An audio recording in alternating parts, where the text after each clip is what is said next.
What is wrong with this team? Everything. I don't know what is wrong. Like, it's just never easy, is it? What began as a promising season for the Indiana Fever has now morphed into a full-blown disaster with ripple effects threatening to engulf the entire franchise. The front office is in disarray, fans are in open revolt, and the face of the league, Caitlin Clark, is stuck in a system that seems built to neutralize her rather than elevate her. When Lin Dunn, one of the most respected figures in women's basketball, publicly fired off a cryptic but scorching criticism aimed straight at the coaching staff, it wasn't just a red flag. It was a warning flare over an organization on the brink. The chaos unfolding behind the scenes is more than just coaching disagreements or game plan tweaks. It's an identity crisis, shaking the very foundation of how a generational star should be handled. This isn't just about missed shots or losing streaks. It's about whether the franchise even knows what to do with the most electrifying rookie the league has seen in decades. The clock is ticking, and the consequences could define the future of the WNBA's most-watched player. Like, subscribe, and comment. Should Indiana fire Stephanie White, or give her more time to figure this out? The answers might shock everyone watching. I'll say it. Fire Stephanie White. Oh, boy.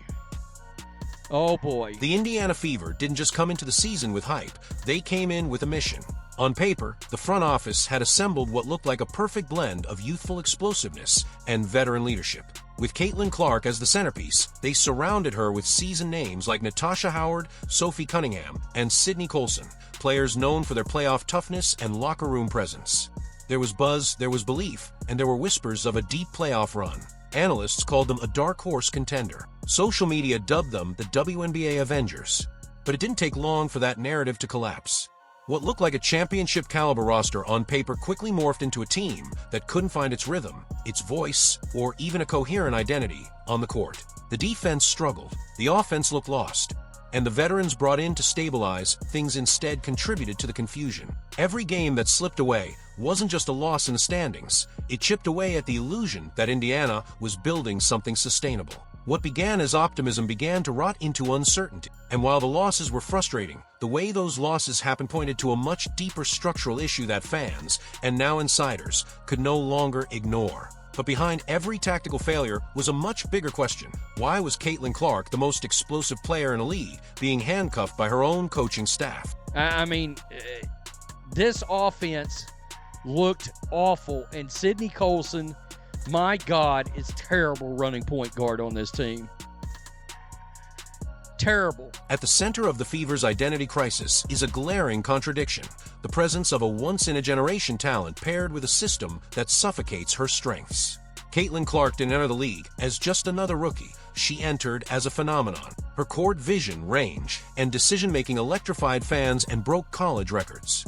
She was the kind of player franchises build entire identities around. But instead of handing her the reins, Indiana shoved her into a rigid motion offense that seemed designed to limit risk rather than unleash brilliance.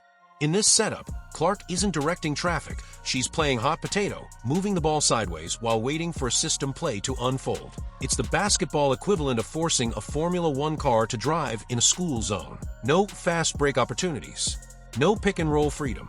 Just a looping sequence of passes that drain the shot clock and the excitement. They had 0 fast break points. 0 fast break points on the game. 0 fast break points. I don't care what this score ends up. During one stunning outing, the Fever recorded 0 fast break points. 0. That stat alone is a microcosm of the larger problem. When a talent like Clark is treated like a role player in a system-first scheme, what's lost isn't just points. It's the very magic that fans came to see. The offense doesn't just fail to amplify her game, it neutralizes. But if the system didn't fit Clark, why was the coaching staff so stubbornly committed to it? The answer began to reveal itself, loudly, on social media. Like Lin Dunn posting, and this is, again, the former like GM of the Fever, who's now something to do with the Fever. I don't know what her role is.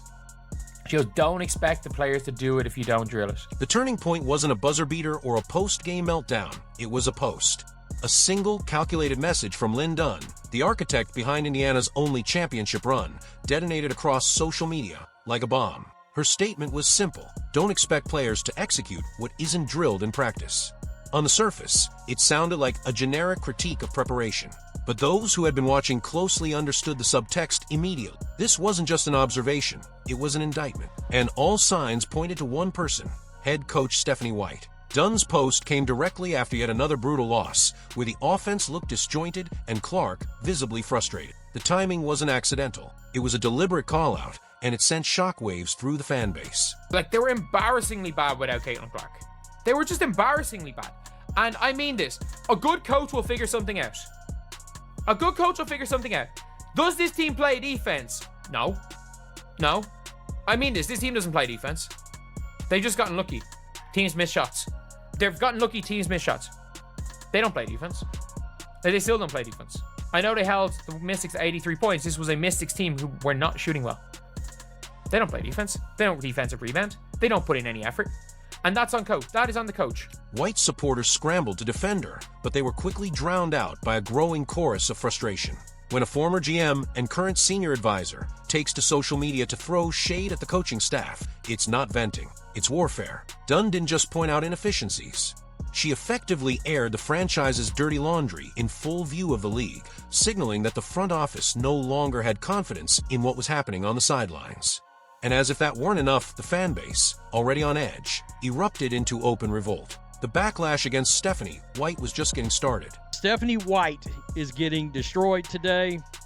Ken Swift posted this, a picture of what's supposed to be Christie's side. There's a difference between disappointment and betrayal, and Indiana Fever fans crossed that line weeks ago. What began as subtle criticism has now exploded into a public reckoning with coach Stephanie White at the center of the storm. Die-hard supporters who stuck by the franchise during its darkest years are now openly demanding change, and not just in comment sections or group chats.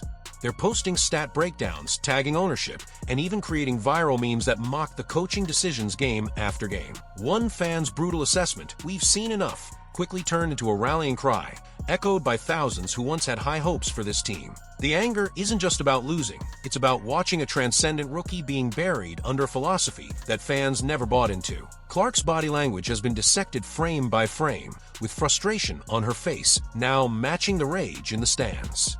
Even seasoned WNBA watchers have admitted they've never seen a fan base this unified in calling for a coach's dismissal so early in the season. The silence from the Fever's front office only poured gasoline on the fire. This isn't a passing tantrum. It's a grassroots insurrection from fans who feel their franchise is wasting a golden opportunity and their patience is running out. The emotional uproar was loud, but the data was even louder. What the stats revealed about Caitlin Clark's impact made it impossible to ignore what was truly being squandered. I'm sorry. There is no way you can have 0 fast break points a team unless you are actively trying to not run. Unless you are trying to not run. You cannot have 0 fast break points as a team. Someone just said it: no defense, no offense, no fight. Outside of Lexi Hull and Aaliyah, or not even, I can't even blame Aaliyah Boston. She didn't touch the ball. Emotion can fuel outrage, but numbers are what turn frustration into undeniable truth, and the data coming out of Indiana is damning. When Caitlin Clark is on the court, the Fever post an offensive rating of 107.5. The moment she sits, that number plummets to 82.2.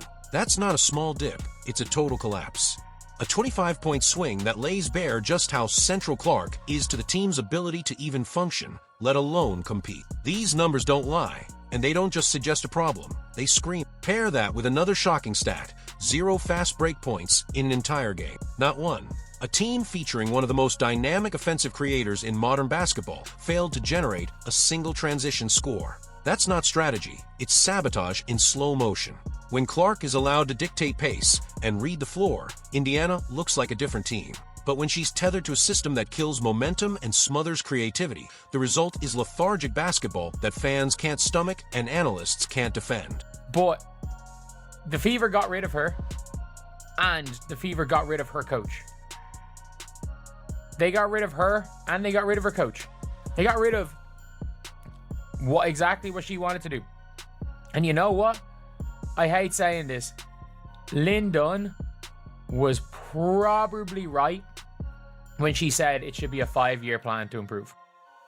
That the plan to improve should be a 5-year thing. Coaches are supposed to amplify talent, not neutralize it. Instead, Clark has been reduced to a background role in an offense that would be more at home in a high school gym than in the professional spotlight. The numbers don't just prove she's being misused, they expose just how costly that misuse has become.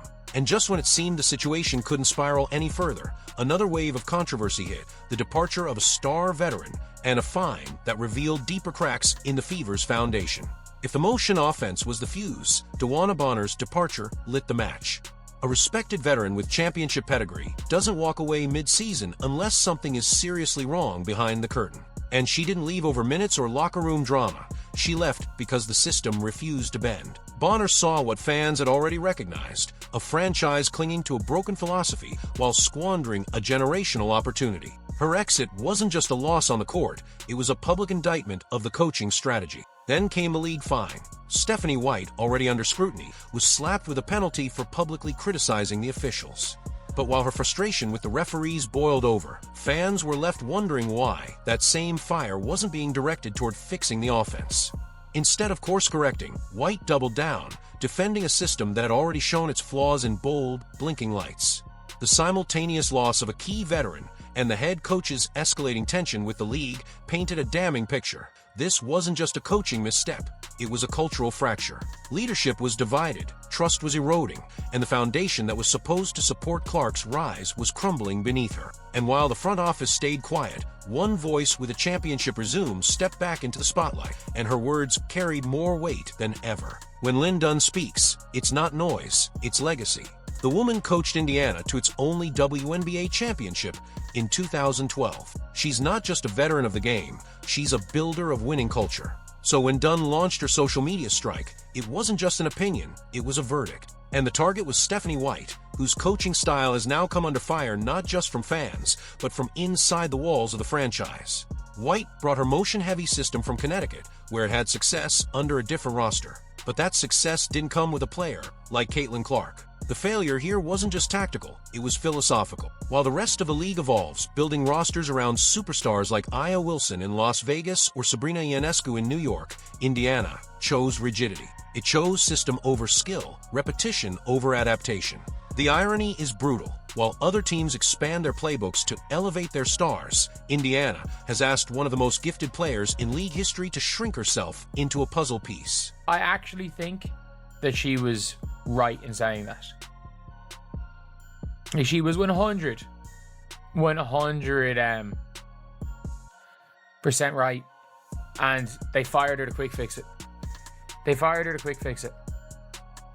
Which is, a little bit disappointing. It is a little bit disappointing.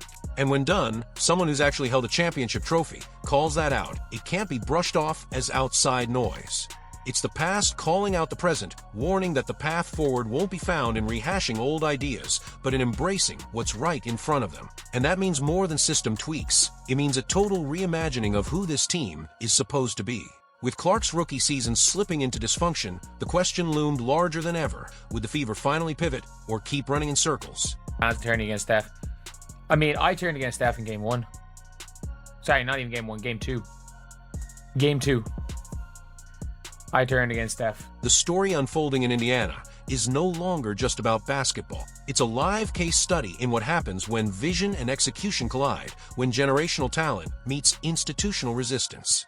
The Fever entered this season with bold intentions, loaded with experienced veterans and a rookie who broke every mold. But instead of a rising dynasty, the franchise now finds itself in a self-inflicted spiral, one where decisions made off the court are strangling potential on it. Lin Dunn didn't just stir the pot. She forced the spotlight back where it belongs, on leadership, on accountability, and on the uncomfortable truth that time is not on Indiana's side. I legitimately just cannot believe this is going on. We're turning into the Chicago Sky.